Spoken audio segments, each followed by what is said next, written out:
Jonathan. Hi. Okay.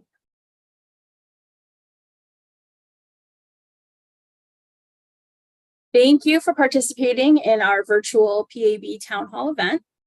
During this presentation, our policy and oversight team will walk you through our right to know proposal. During this event, you can offer feedback by dropping your comments or questions directly into the chat or by visiting rockpab/right to know. Those questions and comments will be collected and then potentially applied to the next draft of the proposal. If you have a question and you want a direct answer, you can also submit directly to pabfeedback@cityofrochester.gov, or again, visit rockpab/right to know and find out how you can submit your questions and comments. Without further ado, Jonathan Corey will present our right to know proposal. Take it away, Jonathan. Thank you, Vanessa. And thanks to everyone out there that is watching, or those of you that aren't, that are caring. Hi, my name is Jonathan Corey. I am a policy and data analyst here at the Police Accountability Board. And today we're going to talk about Right to Know, a proposal for change. So first on the agenda is our executive summary. We'll go over a few definitions that'll be useful to understanding some more of the proposed draft legislation. And the three draft legislations that we will be reviewing are first, voluntary consent searches. Identification of police officers will be second, and last, we'll go over data collection and reporting of law enforcement activity. So, executive summary, just a few things that these three pieces of draft legislation collectively either mandate, suggest, or how they operate. They mandate law enforcement activity data collection, which is modeled after RIPA. It enhances mandates on civilian and officer interactions that is extended from stops that result either in an arrest or a search, which are considered level 2 and 3 stops, to all stops. It also includes those folks being stopped being informed of their rights by officers during that stop or during that search process. It mandates disaggregate reports on law enforcement activity as opposed to the traditionally used aggregate reports. We'll talk a little bit more about what that means. There is a form that is required to be created in order for this data collection to occur, and it mandates additional training to fulfill those previously mentioned mandates. So some things to bear in mind as far as the inspiration behind this draft legislation. Right to know laws were passed in our sister cities in Buffalo and Syracuse, as well as New York City. So that's in part what we will be going over today. Additionally, there is a statewide legislation, both in California and in Connecticut, RIPA and RPL, the racial profiling law, that includes elements of data collection and officer-civilian interaction.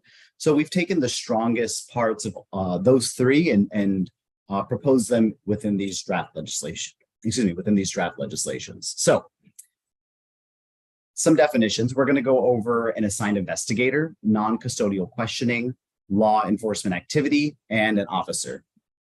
So an assigned investigator, pretty simple, an investigator that is assigned to investigating a specific incident. This could be internal or external. So this may be an internal investigator here at the PAB. It may also be an external investigator within the RPD. Non-custodial questioning is the questioning of an individual, at which point the individual is free to leave. So they are not being detained. They are not arrested at these points. The person being questioned, again, is at will able to leave that interaction. And law enforcement activity applies to any of the following activities, whether it's non-custodial questioning, whether it's pedestrian or traffic stop. So any stop that an officer engages in with a civilian, stop and frisks, searches of persons or property, including vehicles as well as homes, roadblocks and checkpoints, as well as investigatory questioning of victims or witnesses to crimes. And an officer is a sworn officer within the Rochester Police Department. All right, so without further ado, we'll start talking about voluntary consent searches. So this is an overview of how this draft legislation operates. These are the sections within that draft legislation. For those of you who are watching at home, feel free to go to the website and pull up the legislation, the draft legislation as we present, and you'll be able to see how these are essentially just summaries of those sections for each legislation that we'll be going over together today. So as an overview, this mandates the creation of very specific guidelines for officers to obtain consent prior to search. It dictates how the officer must document that acquisition of consent. It outlines a process by which that party being searched may obtain the documentation of their consent, of their provided consent. It provides circumstances in which officers are not required to follow the policy, and it mandates the reporting and the storage of that collected information. Limitations of the legislation are outlined, and for section H and I, we'll go over mandates on the circumstances of body-worn camera use for these interactions. So section A on civilian and officer consent acquisition. The officer must, in plain, non-threatening, and simple language, obtain voluntary consent before searching property. They must also at this time explain that if consent is not provided in a voluntary manner, in absence of a warrant, that the search will not be conducted. The search must be secured, or the consent to search must be secured without offering any kind of promises or making any deals. It affirms that the person, or there's a process of affirming that the person understands the information that's being communicated. Obviously, the officer will not be authorized to conduct that search in absence of voluntary consent. And it requires the use of interpreting services and a language access plan to ensure that section A3, affirming the understanding, affirm the communicated information was understood. So that language access may look like a deaf or hard of hearing ASL interpreter. It may look like an interpreter for somebody with limited English proficiency. And that would be required to gain consent from the officer. Section B, in order to document the acquisition of consent, an officer must create a video and an audio recording when equipped with a body-worn camera. And subsequently, they must document the time, location, date, and perceived demographic information, which includes race, age, ethnicity, sexuality, and gender of the subject of the search. The officer's information should also be recorded at this time, name and badge number. An officer must inform the subject of the search how to acquire a copy of any documentation or records that were created authorizing that search. So the way that process would look like as proposed is within 5 days of requesting that information or documentation, the department, the Rochester Police Department that is, must acknowledge the receipt of the request. And within 90 days, they must provide those records unless they are unable to provide those records, which must be stated within 30 days of the initial request. So if the department is unable to provide those records for any particular reason, within 30 days, they must respond to the person requesting those documents and provide them with the reasons for denial. Circumstances that are outlined in this legislation in which an officer is not required to comply with the policy, conducting security searches of people or property upon entry to public buildings. So for example, many times as I've entered City Hall here in Rochester, it has come with a complimentary pat down. And those might be circumstances in which an officer would not be required to gain consent, but consent is implied through by trying to access the building. Exigent circumstances that require immediate action. It's worth giving thought and feedback as to what exigent circumstances could mean. As of right now, it's a fairly nebulous term, so maybe providing some form to it would be good. And anytime an officer reasonably expects danger of a physical injury or imminent risk to property or evidence. There have been some questions around the hierarchy of consideration for property and people. So any feedback that you all have on that would also be very valuable. On reporting, after 30 days after each quarter, the department should make available a report on their website of the total number of searches that they have conducted. And it should be disaggregated by the perceived known race, ethnicity, color, age, gender, sexuality, the previously mentioned metrics in which the officer is to collect, as well as the precinct, or in Rochester, the beat in which those searches occurred. So disaggregate data, that basically just means, as opposed to seeing a pie graph that says, this percent of them was done in this beat and this percent in this beat and so on and so forth.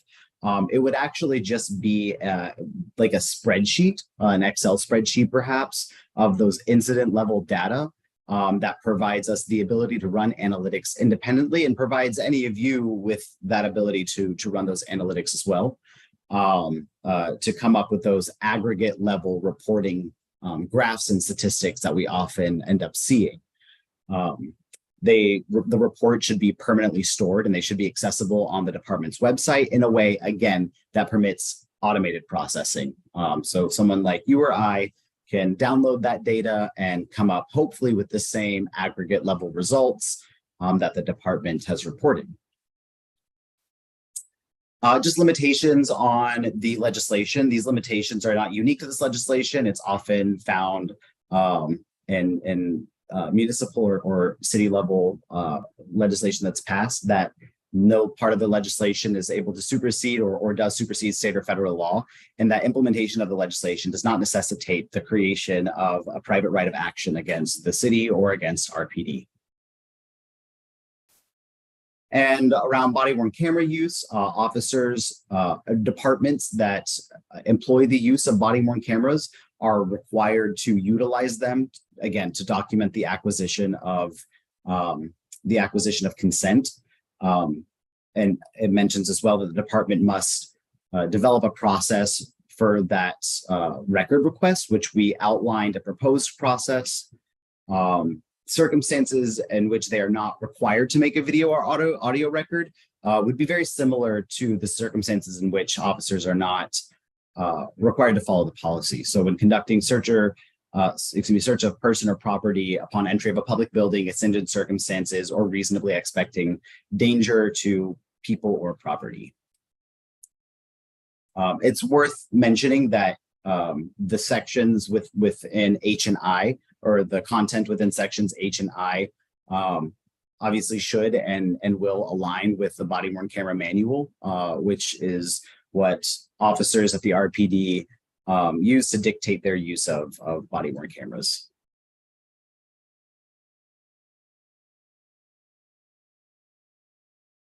Righty. So we'll move on here to the second proposed draft legislation, which is identification of police officers.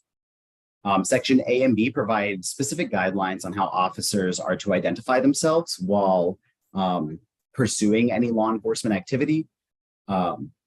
Section C requires that the department create a plan to acquire and replenish identification business cards. Talk a little bit about that in a moment. And outline circumstances which an officer is not required to comply with this policy. Again, we'll see this as a unique or as a non-unique thing through these legislations, and outlines required information to be contained on those business cards, and of course includes limitations of that legislation. So when engaging with any civilian during law enforcement activity, the officer must provide their name, their rank, and the command. They must provide an explanation for that law enforcement activity, and they must provide one of the three, either a business card, a handwritten card, or verbal identification. And there is a hierarchy there. So if a business card is available, the officer should provide that. If the officer does not have a business card on them for any reason, then they can provide a handwritten note or card with that information contained on it. And if that's not a viable option, then the officer must verbally disclose that information. This is not unique to an officer engaging a civilian. So anytime a civilian asks an officer to identify themselves, this same protocol would be followed. And there are rules and regulations within the department that align with sort of this proposed action. I think I don't recall the exact rule and regulation, but officers are required to furnish their name or provide their name and furnish their badge to any civilian that requests. So this just provides, some more enhanced opportunities to communicate that law enforcement activity to the subjects of the activity. Section C, the department must develop and publish a plan on the website for the business card acquisition and restock. So within 30 days of those cards becoming unavailable, they must replenish them. And if that plan of card acquisition or restock ever changes within 24 hours of the plan changing, the department must upload and make those changes known on their website to make it available to us. Circumstances in which an officer is not required to comply with the policy, approved undercover activity. Again, exigent circumstances are mentioned here. Any ideas around how to provide that more form or clarity or specificity is much appreciated. Suspecting imminent risk to persons or property, conducting a search that's, again, required for public entrance to public spaces, or sorry, not public spaces, but public buildings. So this does not include public spaces such as like parks, which would very much be excluded here. And when verifying the identity of a person seeking entry to any restricted areas. So the business cards. This is an example of NYPD's business cards that have been in use since the time that this legislation was passed in New York. It includes the name, rank, badge number, and command officer. We propose the same, as well as a phone number to, for them, it's a phone number to acquire any body-worn camera footage. For us, it would be a phone number to the Police Accountability Board to submit any comments, commendations, or complaints during that process. And this does not restrict any information that the department may want to put on the cards. The department is welcome to put additional information beyond what's required here, but it does provide an outline of a minimum requirement for them to comply with.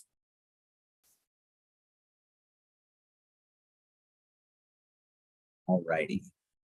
And from here, we will go into data collection and reporting of law enforcement activity.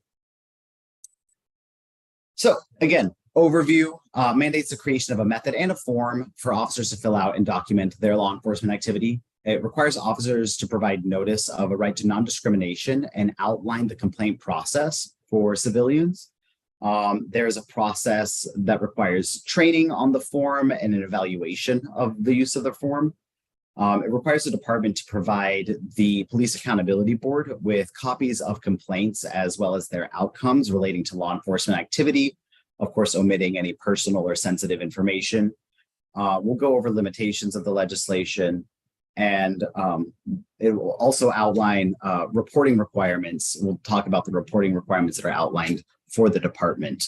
It also provides the Police Accountability Board, us, with the ability to review that information and offer any systemic recommendations to the appropriate, through the appropriate channels. So first, in consultation with the Police Accountability Board, the department should develop a method and a form to collect the following law enforcement activity data. This is where we see a lot of this is modeled after the California RIPA law. So date, time, location of the activity, the badge number and title of the officer involved, perceived or known, race, gender, color, ethnicity, age, sexuality, limited or no English fluency, as well as disability status. They must record the nature of the alleged violation that led to this law enforcement activity. They must document the actions taken by the officer, whether a search was done, whether pain compliance tactics were involved, or a weapon was discharged, for example. The disposition of the stop, what it resulted in, whether it's a warning, a citation, an arrest, all of that must be included. And any other information that the department deems appropriate can be included on these forms as well. I want to just be clear that, while it says the PAB should, or in consultation with the PAB, the department should develop a form and a method. Right now, we have just discussed the form, and we're going to go on to discuss the method here in just a moment. This right here is from the 2022 RIPA report in California. And I want to be clear, this is aggregate level data, right? But this specific data is aggregate level that, of course, comes from disaggregated incident level reporting. And it provides us an opportunity to take a look at not just one-dimensional figures and one-dimensional graphs, but intersections between different metrics that are recorded. So for example, on the left, we are not just seeing a breakdown of the perceived age groups that are stopped, we are seeing a breakdown of the perceived age groups and their intersection with race or ethnicity. So again, incident level data that is reported provides us an opportunity to investigate those details a little bit more thoroughly. Similarly, on the right, we have the outcomes that have resulted from the stops, and it is also broken down by race and ethnicity. So again, while this is aggregate level reporting, this is the type of reporting that is possible with disaggregate incident level data provided. So that was the form. We're going to talk about the method. So a method should be established in consultation with the PAB as well, and that method should provide notice to the subject that is being engaged in this law enforcement activity that they may file a complaint for any wrongful stops or any wrongful engagement in law enforcement activity, such as being stopped based on your membership of a protected class. And instructions on how to file that complaint must be provided at that time. So that goes for every law enforcement activity that a civilian is engaged in should include a process of informing them of how to complain and where to complain if they feel that that was not done correctly. By a specific date, officers of the department, they must complete training on the use of the form, but they must also undergo evaluation on their use of the form. So it is not sufficient just to provide, a single or multiple training seminars in which folks come, our information is presented to them and then they walk away. It would be required that the information is provided to them and there's an evaluation period to determine the comprehension of that information with regards specifically to filling out this form on law enforcement activity. So after the method and the form have been implemented, the department is required to collect and store that information that is indicated on the form. Of course, we don't want to print off pieces of paper for nothing. So there would be a storage requirement involved here.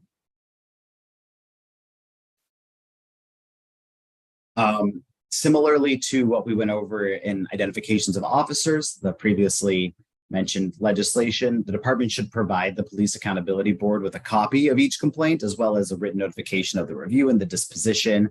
And similarly to the previous legislation, it must not contain any sensitive data.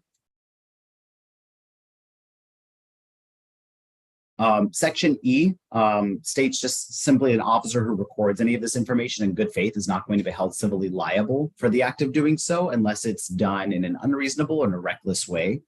So just to provide some context to this section, the demographic data that we just reviewed, the race, gender, ethnicity, sexuality, those things are based on perception. So there's no requirement for the officer to ask any questions that may be probing to confirm the officer's perception of any one of those metrics. So for that reason, if an officer, was to inappropriately ask questions to confirm details that is not required, it could be considered unreasonable or reckless.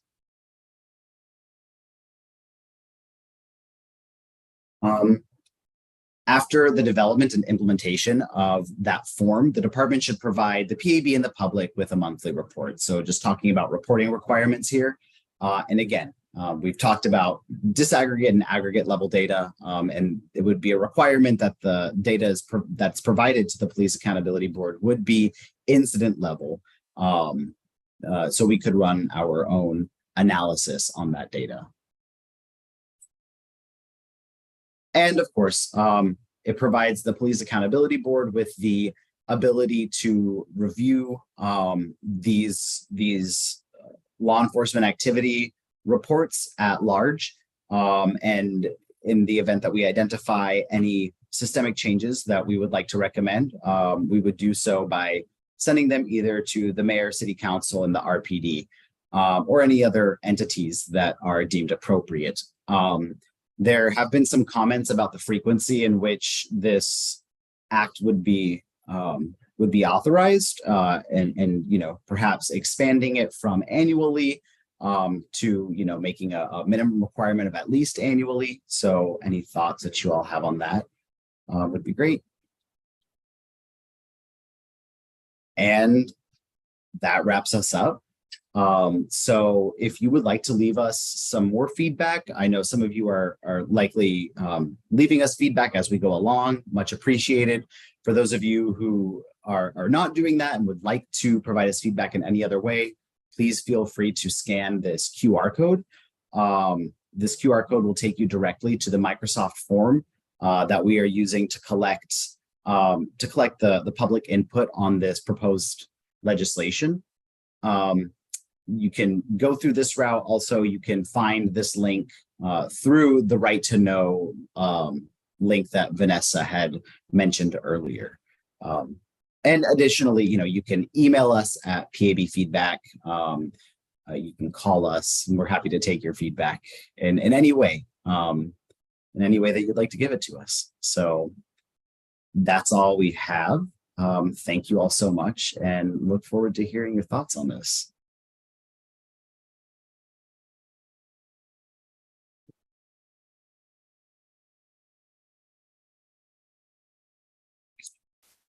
Thank you, Jonathan. I'm experiencing a little bit of feedback, so hold on one second.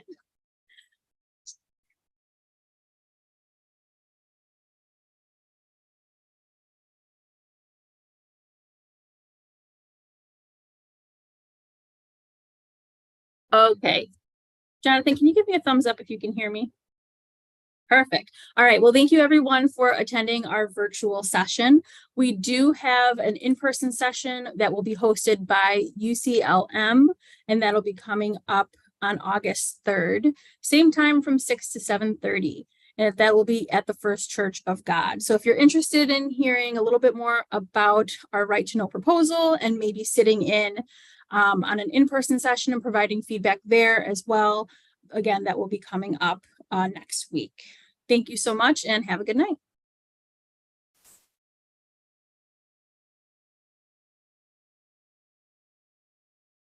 All right, we are all set.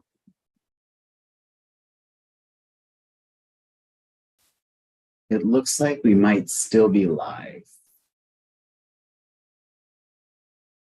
All right, I have to end this. I'm so sorry.